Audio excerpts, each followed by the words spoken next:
السلام علیکم۔ اسلامیہ جمہوریہ پاکستان 14 اگست 1947 کو معرض وجود میں آیا۔ پاکستان کے وجود میں آنے کے پیچھے کیا مقاصد تھے، کیا ضرورت تھی، اس سب کے بارے میں آج ہم بات کریں گے۔ اس پہ بارے میں بات کرنے کی ضرورت اس لیے محسوس کی گئی کہ آج کل کی موجودہ نسل کو پاکستان حاصل کرنے کے وجوہات اور قربانیوں کے بارے میں نہ ہونے کے برابر علم ہے۔ نظریہ اسلام ہی نظریہ پاکستان ہے۔ حضرت مجدد الف ثانی رحمۃ اللہ علیہ، حضرت شاہ ولی اللہ رحمۃ اللہ علیہ، حضرت سید احمد شہید رحمۃ اللہ علیہ، سر سید احمد خان، علامہ محمد اقبال رحمۃ اللہ علیہ اور قائد اعظم رحمۃ اللہ علیہ جیسی عظیم ہستیوں نے اس پودے کی آبیاری کی۔ ان کا خواب تھا کہ مسلمان اسلامی معاشرت، ثقافت، معیشیت اور اخلاقیات میں مبنی نظام زندگی رائج کریں۔ یہ خواب سال ہا سال کی کاوشوں اور قربانیوں کے بعد شرمندہ تعبیر ہوا۔ 1857 کی جنگ آزادی کی ناکامی کے بعد بر صغیر کے مسلمان انگریز دور حکومت میں دوسری اقوام کے ساتھ غلامی کی زندگی بسر کر رہے تھے۔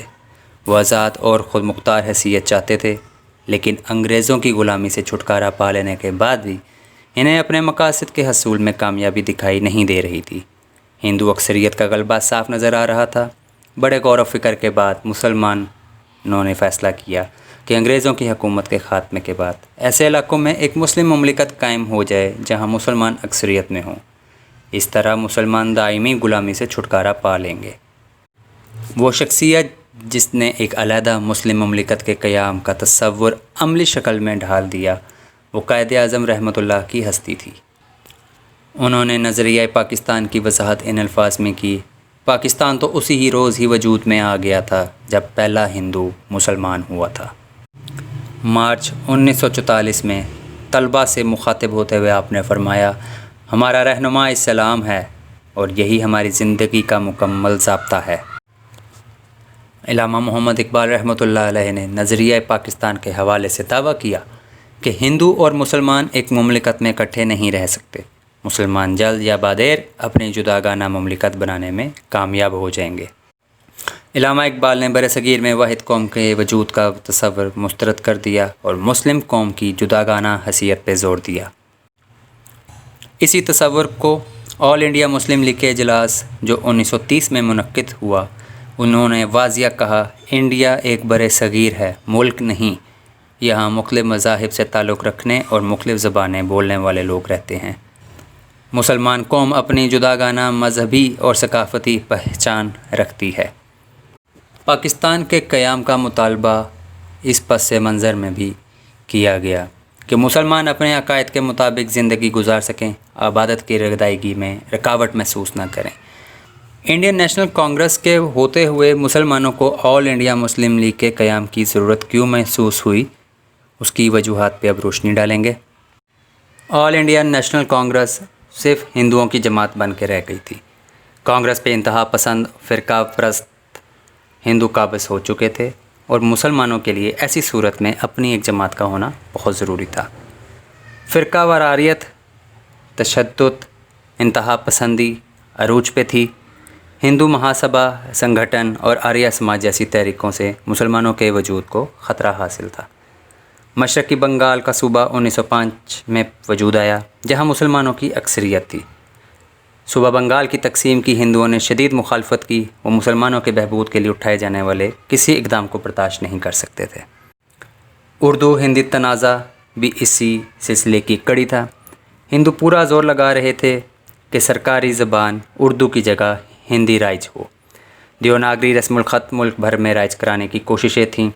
انگریز گورنر بھی دباؤ میں آ کے ان کی مدد پہ آمادہ تھا۔ ایسے میں مسلمانوں نے اردو کے دفاع کے لیے تحریک چلائی۔ برصغیر ہند کے مسلمان اپنی زبان اور ثقافت کا تحفظ کرنا چاہتے تھے۔ چنانچہ آل انڈیا مسلم لیگ کا قیام 1906 میں ڈھاکہ کے مقام پر عمل میں آیا۔ مسلم عمائدین نے ڈھاکہ کے نواب سلیم اللہ خان کی دعوت پر ایک خصوصی اجلاس میں شرکت کی۔ اجلاس میں فیصلہ کیا گیا مسلمان کی سیاسی رہنمائی کے لیے ایک سیاسی جماعت تشکیل دی جائے۔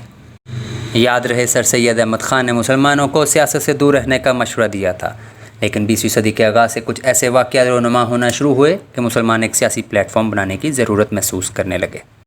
ڈھاکہ اجلاس کی صدارت وقار الملک نے کی۔ مولانا محمد علی جوہر، مولانا ظفر علی خان، حکیم اجمل خان اور نواب سلیم اللہ خان سمیت بہت سے اہم مسلم اکابرین اجلاس میں موجود تھے۔ مسلم لیگ کا پہلا صدر سر آغا خان کو چنا گیا۔ مرکزی دفتر علی گڑھ میں قائم ہوا۔ برطانیہ میں لندن برانچ کا صدر سید امیر علی کو بنایا گیا۔ تمام صوبوں میں شاخیں بنائی گئیں۔ آل انڈیا مسلم لیگ کے مقاصد بر صغیر میں مسلمانوں اور حکومت کے درمیان بہترین تعلقات استوار کرنا، بر صغیر میں مسلم قوم کے حقوق کا تحفظ اور دیگر حلقوں میں مل جل کے کام کرنا شامل تھا۔ آل انڈیا مسلم لیگ نے سر آغا خان، وقار الملک اور بعد ازاں قائد اعظم محمد علی جناح کی قیادت میں حکومت کو مسلمانوں کے تشخص اور حقوق ماننے پہ مجبور کر دیا۔ طویل جدوجہد کے بعد آل انڈیا مسلم لیگ اپنی علیحدہ مملکت پاکستان بنانے میں کامیاب ہو گئی۔ پاکستان کے وجود میں آنے کے پیچھے دو قومی نظریہ ایک خاص اہمیت کا حامل ہے۔ دو قومی نظریے میں یہ بات واضح ہے کہ مسلمان اور ہندو دو الگ قومیں ہیں۔ مسلمانوں کا قومی تشخص ہمیشہ سے قائم ہے۔ علیحدہ ثقافت، زبان، رسم و رواج، انداز زندگی سب ہندوؤں سے مختلف ہیں۔ 1937 سے 1939 تک بر صغیر میں کانگریسی وزارتیں قائم رہی۔ اس دوران ہندوؤں نے اپنے اقتدار کا استعمال ہمیشہ مسلمان قوم کو دبانے اور انہیں ان کے حقوق سے محروم کرنے کے لیے استعمال کیا۔ تعصب کی تصویر نے مسلمانوں کو الگ وطن حاصل کرنے پہ مجبور کیا۔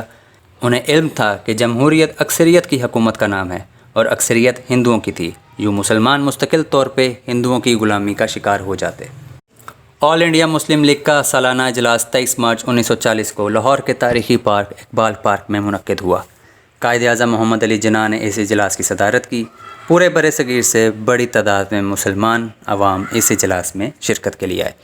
اجلاس میں قرارداد لاہور کے نام سے ایک قرارداد صوبہ بنگال کے رہنما مولوی فضل الحق نے پیش کی۔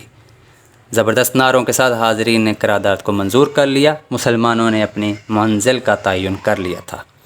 وہ بڑا تاریخی دن تھا۔ اس دن کی یاد تازہ رکھنے کے لیے اقبال پارک میں مینار پاکستان بنایا گیا۔ کئی مسلم شخصیات نے جداگانہ مسلم مملکت کے قیام کی طرف اپنی تقاریر اور تحریروں میں اشارے دیے۔ سید جمال الدین افغانی، عبدالحلیم شر، مولانا محمد علی جوہر اور خیری برادران کے نام خصوصاً قابل ذکر ہیں۔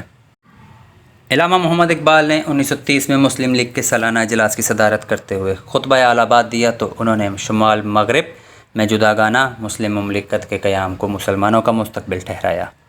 بحیثیت طالب علم چودھری رحمت علی نے 1933 میں مسلمانوں کے لیے ایک سے زیادہ آزاد مملکتوں کے قیام کی تجویز ایک پامفلٹ ناؤ اور نیور کے نام سے پیش کیا۔ قائد اعظم رحمۃ اللہ نے سید حسن ریاض مصنف پاکستان ناگزیر تھا کو ایک انٹرویو دیتے ہوئے بتایا کہ وہ 1930 میں ہی علیحدہ مملکت اسلام کے قیام کی جد و جہد کا فیصلہ کر چکے تھے۔ 1940 تک قائد اعظم نے قوم کو ذہنی طور پہ رفتہ رفتہ تیار کیا۔ 20 فروری 1947 کو برطانوی وزیر اعظم نے اعلان کیا کہ بر صغیر سے برطانوی راج جون 1948 تک ختم ہو جائے گا۔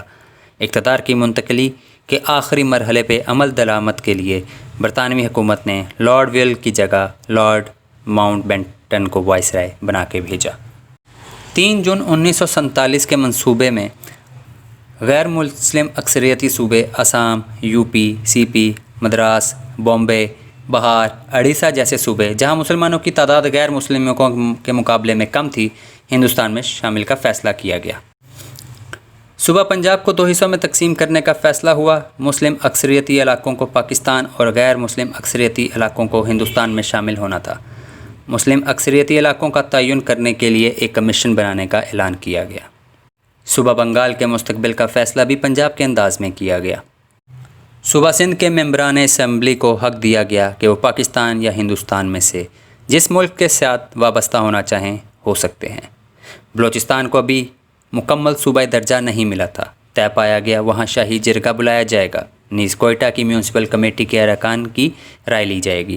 ان کے مرضی کے مطابق بلوچستان کے مستقبل کا فیصلہ ہوگا۔